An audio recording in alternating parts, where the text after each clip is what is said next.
Maali yaadda aktuun? Homaa akkaatuma kun hiriyoota tiyyaa yaada. Hiriyoonni tiyya ciccimtuudha. Ani akka isaaniitti cimuu barbaada. Maal atillee cimaa mucaa kiyya?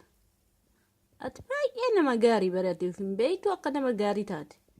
Waa hundaanuu cimaadhaan abdii sirraa qabaami. Abdii na fixachiisu waan hin taane qaaxxaa mucaa kiyya akkas hin jedhin. Ani hedduu si jaaladha bara akkatu waan gaarii daladdu hedduu abdii sirraa qaba. Eeyyan kana waan ta'eef jabaadhu yaa ilma koo. Abbaan keellee daa'ima sossobu jira. Harkaan meeshaa dhiqu jira. Eeyyan. Ani bilbiluu qaba. Akkootiyya. Tole ni bilbiltaa? Akkoo hin kaaftu bilbila. Kana maal wayya? Kana kuni beektaa kiyya akkasii? Eeyyan keetii miti kiyya malee. Amma bahuu qabda mana kana.